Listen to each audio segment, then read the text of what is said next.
Hindi lahat ng laban ay may sigawan. Hindi lahat ng kaaway ay kita mo agad. Minsan ang pinakamapanganib na tao sa buhay mo ay yung palaging nakangiti, tahimik, mabait sa harap. Pero unti-unting binabasag ang pangalan mo sa likod. Hindi siya sumisigaw, hindi siya lantaran, pero marunong siyang manira ng hindi mo nararamdaman hanggang sa huli. May kakilala ka bang ganito? Yung hindi lang basta naiinis sa'yo, kundi may halong inggit, selos at balak. Yung tipo ng taong gagamitin ang pagiging mabait para mapasok ang loob mo. Pero sa totoo lang, may tinatagong layunin. Ito ang katotohanan. Hindi lahat ng kaaway ay galit. Yung iba, marunong maghintay. Tahimik lang silang nagmamasid. Nag-aabang ng pagkakataong makasakit hindi pisikal, kundi mental at emosyonal. Hindi ko ito sinasabi para matakot ka, at lalong hindi para mawalan ka ng tiwala sa mga tao. Sinasabi ko ito para maging matalino ka, para matuto kang magbantay, at maramdaman kung sino ang totoo at sino ang mapanlinlang. Tanungin mo ang sarili mo, sigurado ba ako kung sino ang kakampi ko? At sino ang tahimik lang pero may itinatagong plano laban sa akin ayon sa mga Stoic? Ang tunay na lakas ay hindi sa pagiging agresibo, kundi sa katahimikan na may lalim at kalmadong pagmamasid sa mundo sa paligid mo. Kaya sa video na ito, pag-uusapan natin ang mga 10 palatandaan na ang isang tao ay hindi lang basta may sama ng loob sa iyo, gusto ka nilang pabagsakin. At kapag alam mo ang mga senyales, hindi mo kailangang gumanti. Ang kailangan mo lang ay katahimikan na may talas at desisyong hindi dinidiktahan ng emosyon. Kung gusto mo ang mga ganitong aral, inaanyayahan kita na paki-subscribe ang ating channel para sa mga aral na babago sa pananaw mo sa buhay. Maraming salamat. Magsimula na tayo. Number 1. Ang maskara ng kaibigan. Not all who smile with you walk with you. Sa lahat ng klase ng kaaway, ang pinakamapanganib ay yung nagpapanggap na kaibigan. Tahimik, palangiti, maalalahanin, laging present, laging handang makinig. Pero sa likod ng kabaitan may agenda. Hindi siya sumisigaw, hindi rin siya lantaran. Pero unti-unti kinukuha niya ang tiwala mo para gamitin laban sa'yo. Sa simula, mukhang sincere. Tatanungin ka kung okay ka. Kamusta ang pamilya mo? Aalalayan ka sa plano mo. Pero hindi para tulungan, kundi para kilalanin ka hanggang sa makita niya kung saan ka pinakamasakit tamaan. Ganyan ang nangyari kay Joshua. Maingat siya sa mga tao, pero nung lumipat ng trabaho, nakilala niya si Martin. Mabait, maasikaso, parang tunay na kakampi. Sa simula, puro suporta at pakikinig. Kaya unti-unti nagbukas si Joshua. Ibinahagi ang personal na kwento, problema at pati mga sikreto ng pamilya. Hanggang sa isang araw, biglang nawala sa kanya ang project na matagal niyang pinaghirapan. At ang mga lihim niya biglang naging usap-usapan sa opisina. Si Martin, tahimik, walang reaksyon, walang bakas ng pagkakasala. Pero doon napagtanto ni Joshua, ang taong itinuring niyang kaibigan, ay matagal nang may dalang kutsilyo sa likod. Sabi ni Seneca, ang tunay na kaibigan ay hindi kailanman magiging sanhi ng iyong pagkasira. Siya ang magtatanggol sa iyo, hindi ang maninira. Kapag mabilis kang magtiwala, madali kang masaktan. Hindi lahat ng mabait ay totoo. May mga tao na lumalapit sa iyo, hindi dahil sa malasakit, kundi dahil may gusto silang kunin. Impormasyon, koneksyon o kontrol. Kaya ano ang dapat mong gawin? Una, maging mapanuri kapag may biglang sobrang interesadong makilala ka. Lalo na kung dati tahimik lang, magtanong ka, bakit ngayon lang sila interesado? Anong gusto nila malaman? Pangalawa, huwag agad magtiwala. Ang tunay na kaibigan hindi minamadali. Ang tiwala ay binubuo sa mga gawa, hindi sa matatamis na salita. Pangatlo, protektahan mo ang sarili mong mundo. Hindi lahat ng iniisip mo kailangang ikwento. Hindi lahat ng nararamdaman mo dapat mong ibahagi. Sabi ni Epictetus, kapag masyado mong ibinubukas ang sarili mo, binibigyan mo ang iba ng armas para saktan ka. Ang pagkakaibigan ay mahalaga. Pero hindi lahat ng nakangiti ay kakampi. Minsan, ang pinakamalapit sa iyo siya rin ang unti-unting naghuhukay ng sarili mong pagbagsak. Kaya piliin mo kung sino ang pagbubuksan mo ng puso't isip mo. Hindi sa takot, kundi sa talino. Hindi sa galit, kundi sa karunungan. Dahil sa panahon ngayon, ang maskara ng kaibigan madalas mas delikado pa kaysa sa mukha ng kaaway. Number 2, tulong na may kapalit. Sometimes help is not help. It's control in disguise. Hindi lahat ng tumutulong ay taos sa puso. Hindi lahat ng nagbibigay ay bukal sa loob. May mga taong tutulong sa iyo para kontrolin ka. Sa simula, aakalain mong sila ang sagot sa dasal mo. Laging andyan, handang dumamay. Magbibigay ng pera, oras, koneksyon, suporta, at kapag tinanong mo kung bakit, sasabihin nila, wala lang, kaibigan mo ako. Pero darating ang panahon, mararamdaman mong may kapalit pala ang lahat. Hindi pera, hindi pabor, kundi utang na loob na walang hangganan. Unti-unti, makikita mo ginagamit nila ang kabaitan para idikta ang kilos mo. Sila ang gustong masunod, sila ang laging tama. At kapag hindi ka sumang-ayon, sasabihin nila, aba, ganito lang ba ang sukli mo sa lahat ng tulong ko, tulad ni Marco? Isang taong simpleng mangarap lang ang gusto. Hanggang sa tumulong si Alvin, pinakilala siya sa maraming tao. Binigyan ng oportunidad. Tinulungan sa mga gastusin, pero pagtagal, hindi na siya makagalaw. Kada desisyon niya, kailangang may go signal ni Alvin. Kada tagumpay niya, parang kailangan i-credit kay Alvin. Hanggang sa hindi na siya malaya. At doon niya napagtanto ang tulong na inakala niyang biyaya ay naging tanikala. Ito ang panganib ng tulong na may kondisyon. Tahimik ito. Walang kontrata. Pero matindi ang hawak sa'yo. Sabi ng mga Stoic, be grateful, but never surrender your will. Maging mapagpasalamat, oo, pero huwag mong ibenta ang kalayaan mo kapalit ng tulong. Ano ang dapat mong gawin? Una, magpasalamat, pero manatiling malaya. Hindi masamang tumanggap ng tulong, pero tandaan, ang tunay na tulong ay hindi hinihinga ng kapalit. Ang utang na loob ay dapat kusang loob, hindi sa pilitang bayad. Pangalawa, mag-obserba. Kapag may taong laging may binibigay, pero may laging hinihingi, sa likod mag-ingat ka. Kapag parang kasalanan mo nang umayaw o hindi sumunod, baka hindi na iyon tulong, kundi manipulasyon. Pangatlo, ibalik ang kontrol sa sarili mo. Kung nakaramdam ka ng pagkakulong, lumayo ng marahan. Gumawa ng hakbang na hindi para saktan sila, kundi para iligtas ang sarili mo. Sa Stoicism, sinasabi, the greatest wealth is the freedom to choose your own path. Kaya kung may taong pumalit sa desisyon mo, nagmamando sa takbo ng buhay mo, kapalit ng kabutihan, hindi mo utang ang kalayaan mo sa kanila. Karapatan mo iyon. Ang tunay na tulong ay hindi bitag. Hindi ito dapat nagpapababa sa iyo, kundi nagtutulak pataas ng walang hinihinging kapalit. Kaya tandaan, ang tunay na kaibigan, tumutulong at lumalayo sa spotlight. Ang manipulador tumutulong para hawakan ang spotlight sa iyo. Magpasalamat. Pero huwag ipamigay ang sarili mo sa pangalan ng utang na loob. Dahil minsan, ang pabor na hindi mo hinihingi, siya rin ang lubid na unti-unting pumupulupot sa leeg mo. Number 3, yung paasa pero wala palang balak. Empty promises are a silent form of manipulation. Hindi lahat ng nananatili sa buhay mo ay tunay na nandyan para sa'yo. Minsan, nandyan lang sila para hindi ka lumayo, hindi dahil mahal ka, hindi dahil pinapahalagahan ka, kundi dahil gusto ka lang nilang nakatali kahit hindi ka nila kayang panindigan. Ito ang tinatawag na paasa. Tahimik, malambing, madaldal sa umpisa, pero biglang nawawala pag kailangan mo na sila. Nagpapakita ng motibo pero walang aksyon.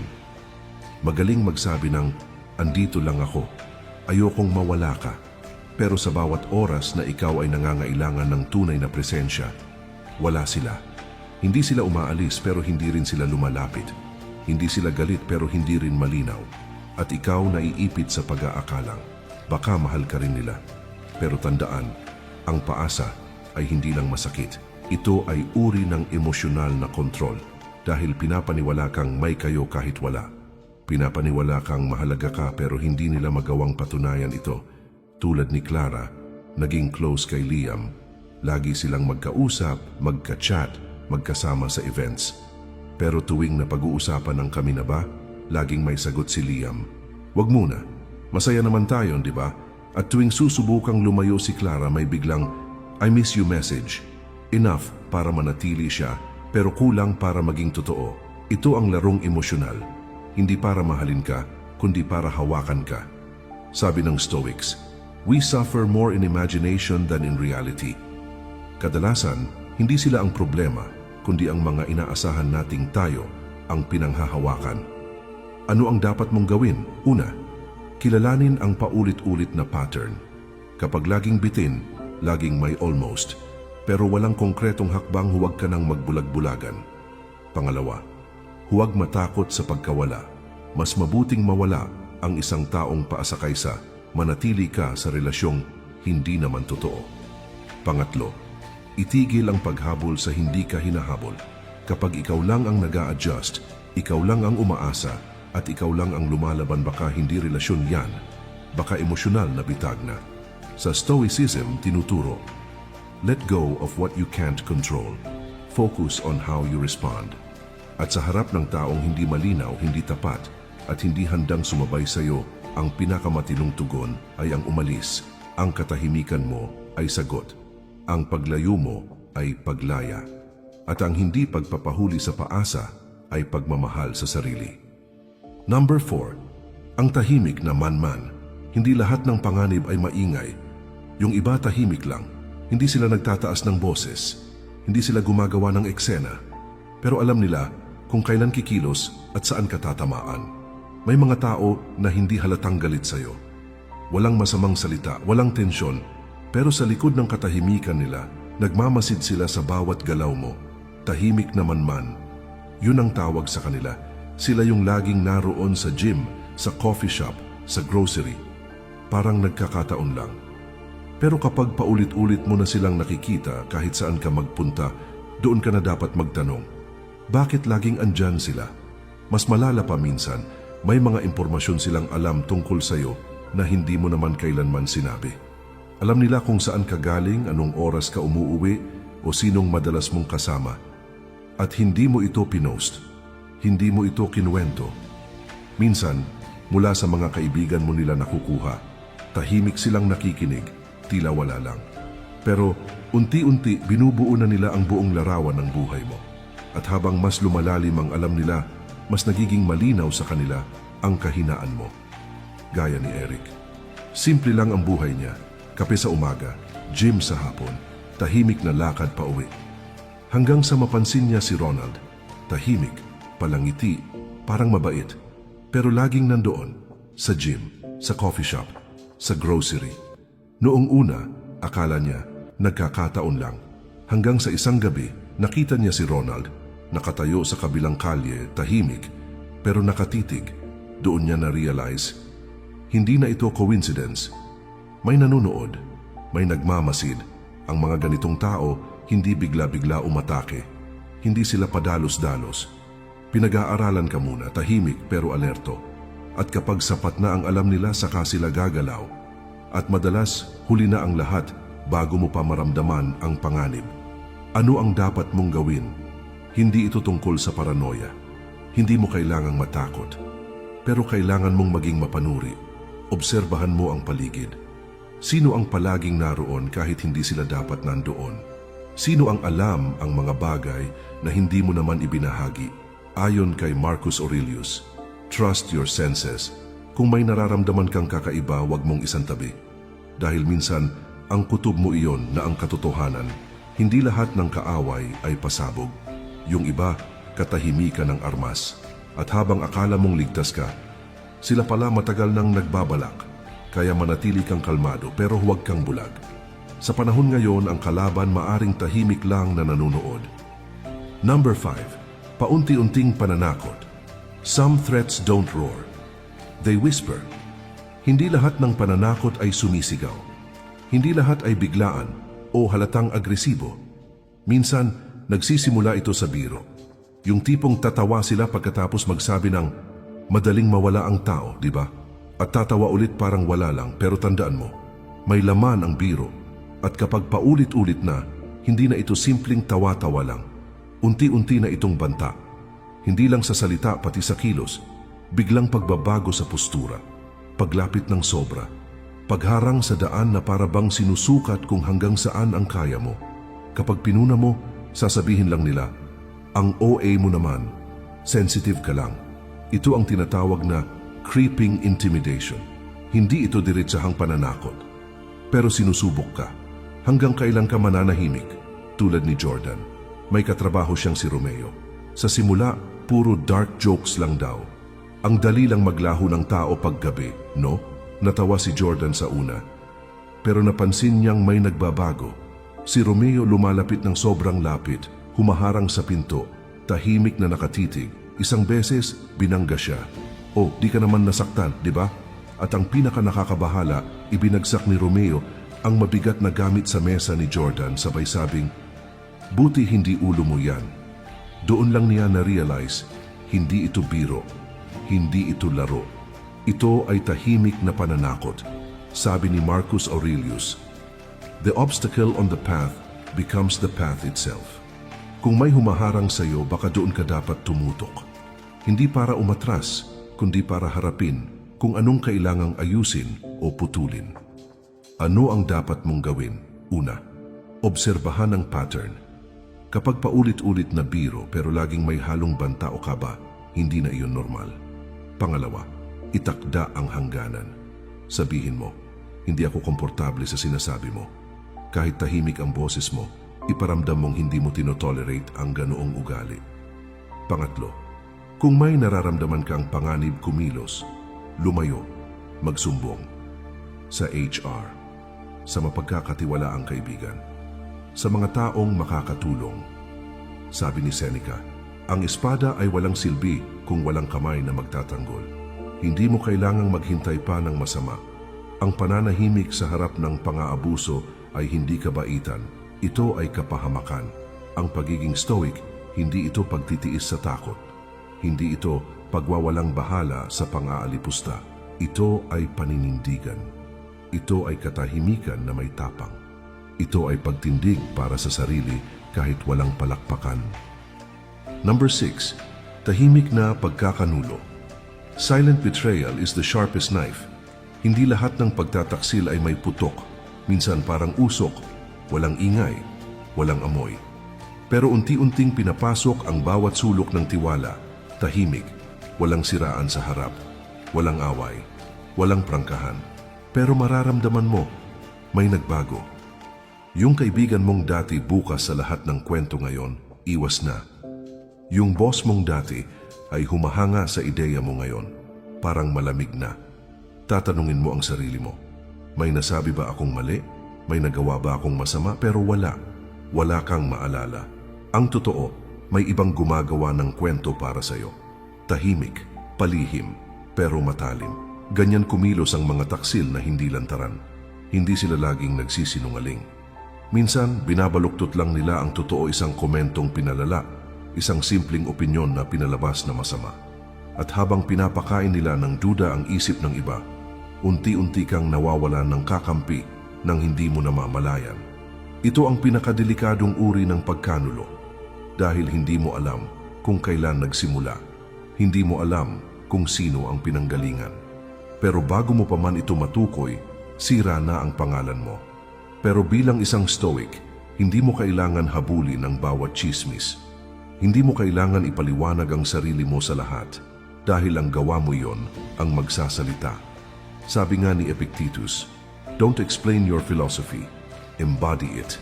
Hayaan mong ang karakter mo ang magtanggol sa'yo, ang katahimikan mo, ang maging sandata, ang dignidad mo, ang maging pader. Dahil ang mga tunay na nakakakilala sa'yo, makikita ang totoo. At ang mga taong madaling maniwala sa kasinungalingan, hindi mo sila kailangan. Paano mo malalaman kung may tahimik na traidor sa paligid mo? Simple. Obserbahan ang pattern. Kapag tuwing andyan ang isang tao, may nasisira, may sumasama ang loob ng iba, magduda ka. Kapag parang biglang lumalayo ang mga tao ng walang dahilan, tanungin mo ang sarili mo, may gumagalaw ba sa likod ko? Pero hindi mo kailangang gumanti. Hindi mo kailangang makipag-ingay. Ang karakter ay panlaban sa kasinungalingan. Sabi nga ni Seneca, Makisama ka sa mga nagpapabuti sa iyo, hindi sa mga nagdadala ng gulo. Piliin mo ang katahimikan na may paninindigan, ang dignidad na hindi sumusuko, dahil sa huli, ang totoo kahit gaano pa ito ilibing, lalabas at lalabas din. At ang mga traidor, sila rin ang lulubog sa lason na sila mismo ang nagpakalat. Number 7. Ang mahabang laro. The deadliest enemy is the one who waits. May mga tao na hindi palaban, tahimik lang, maamo, mabait ang pakita. Hindi sila sumisigaw, hindi rin nag-aaway. Pero huwag kang palilin lang dahil sila ang mga dalubhasa sa mahabang laro. Hindi sila agad sumusugod, nagbabantay sila, tahimik na nakamasid, tinutuklas ang kahinaan mo. At kapag alam na nila ang lahat ng dapat nilang malaman, doon sila kikilos. Tahimik pa rin, pero siguradong may tama, parang multo. Wala kang nararamdaman, pero kapag lumitaw huli na ang lahat, sa simula akala mo kaibigan, laging present, nakikinig, nagpapakita ng malasakit, tinutulungan ka sa mga plano mo, nagmumukhang kakampi. Pero habang lumilipas ang panahon, napapansin mong alam nila ang bawat detalye ng buhay mo. Alam nila kung saan ka nagpupunta, anong kahinaan mo, sino ang mahal mo, at pati mga lihim na hindi mo naman basta-basta sinasabi sa iba. Noong una, ayos lang, dahil ang tiwala mo buo, pero darating ang oras. Gagamitin nila ang lahat ng iyon laban sa'yo. Tahimik, hindi mo ramdam.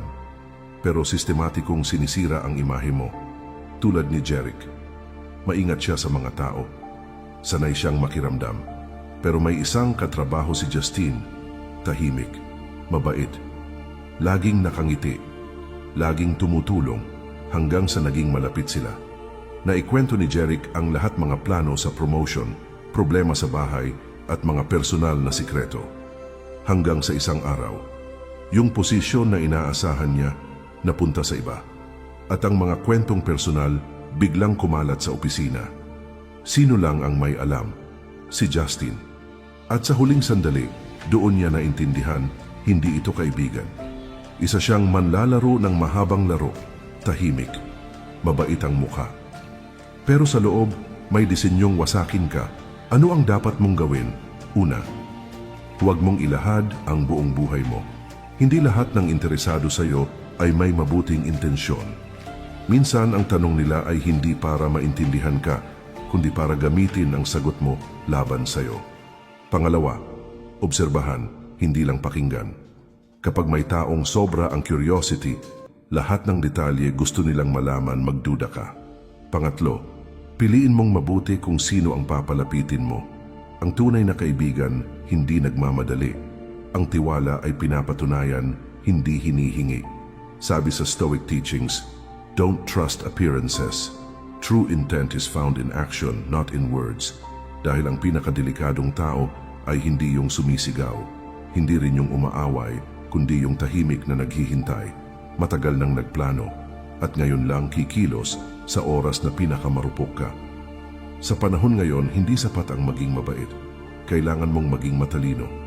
Dahil minsan, ang pinakamalapit sa'yo, siya rin ang lihim na dahilan ng pagbagsak mo. Number 8. Ang kaaway sa loob. The enemy within is often louder than the threats outside. Sa dami ng mga taong maaring manira sa'yo, may isang mas tahimik, mas tuso, mas mapanganib. Ikaw, oo. Minsan, ang tunay na kalaban ay hindi nasa labas, kundi nasa loob mo mismo. Yung boses na nagsasabing hindi mo yan kaya, wala kang silbi. Lahat ay mas magaling kaysa sayo, tahimik, hindi sumisigaw, pero paulit-ulit. Paulit-ulit na bulong, hanggang maniwala ka na, hanggang ikaw na mismo ang humahadlang sa sarili mong pag-angat. Ito ang kaaway sa loob, wala siyang armas, wala siyang galit. Pero kaya kanyang pigilan sa pamamagitan ng pagdududa, takot at pagkukumpara. Minsan, hindi mo na kailangang may manira sa labas, dahil ikaw na mismo ang nagsasabotage sa sarili mo. Katulad ni Lara, may talento, may sipag, may pangarap, pero tuwing may oportunidad, ang naririnig niya sa isip niya ay, hindi ikaw ang karapat-dapat diyan. Baka mapahiya ka. Paano kung mabigo ka? At dahil doon hindi niya tinuloy, hindi niya sinubukan, at ang pangarap naiwan sa isip. hindi sa realidad. Sabi ni Marcus Aurelius, "You have power over your mind, not outside events." Realize this and you will find strength. Ano ang dapat mong gawin? Una, alamin kung kailan sarili mo na ang humahadlang. Kapag may magandang oportunidad at ang unang pumasok sa isip mo ay takot o duda, huminga ka. At tanungin ang sarili mo, ako ba talaga ang may problema? O tinuruan lang akong mag-alinlangan? Pangalawa, palitan ang boses sa isip mo. Imbis na baka mabigo ako, sabihin mo, baka magtagumpay ako. Imbis na hindi ako sapat, sabihin mo, ako ay lumalago. Pangatlo, kumilos kahit may takot. Sabi nga ng mga Stoic, ang tapang ay hindi kawalan ng takot kundi ang paggawa ng tama kahit natatakot. Tandaan, ang pinakamasamang kaaway ay yung hindi mo nakikita sa salamin. Yung dumarating sa katahimikan at unti-unting tinatanggal ang tiwala mo sa sarili. Pero may maganda ring balita, ikaw rin ang solusyon. Kung ikaw ang balakid, ikaw rin ang daan palabas. Hindi mo kailangang maging perpekto. Kailangan mo lang maging totoo. At sa bawat hakbang na gagawin mo, dahan-dahan mong tatahimikin ang kaaway sa loob at palalaguin ang kampi sa sarili mong pagkatao. Number 9. Ang mabuting pangako ngunit walang gawa. Words without actions are shadows without substance. Marami tayong nakakasalamuha na mahusay magsalita, mahusay magbigay ng pangako, magalang. Maganda ang intensyon sa salita, pero sa gawa, walang patunay. Ito ang klase ng tao na laging may magandang plano, pero hindi kailanman natutupad. Laging may dahilan, pero hindi kailanman pagbabago. Nakakaakit ang kanilang mga salita, kaya maraming naniniwala. Ngunit pagdating sa oras ng katotohanan, nawawala sila o kaya'y nagpapanggap na may dahilan. Ito ang mabigat na aral. Walang halaga ang pangakong hindi sinusuportahan ng gawa. Tulad ni Miguel. Laging sinasabi ng kanyang kaibigan na si Carlo, tutulungan kita, asahan mo, kasama mo ako. Ngunit sa tuwing may kailangan si Miguel, si Carlo ay laging abala. Palaging may bukas na lang o mamaya na.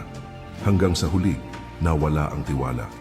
Minsan, mas masakit pa ang mga pangakong ito dahil iniisip mong may pag-asa. Kaso pala, hindi lang sila handang gawin ang kailangan. Sabi ni Epictetus, make the best use of what is in your power and take the rest as it happens. Gamitin ang kontrol mo sa mga gawain mo. Huwag mong hintayin ang hindi mo hawak na mga pangako. Ano ang dapat mong gawin? Una, pakinggan ang gawa, hindi ang salita. Kapag laging may pangako pero walang aksyon, magduda ka. Pangalawa, itakda ang standard mo. Hindi mo kailangang tanggapin ang paulit-ulit na pagkaantala o pagkabigo. Pangatlo, palibutan ang sarili ng mga taong may integridad. Ang tunay na tao, hindi lang nagsasabi, gumagawa. Tandaan,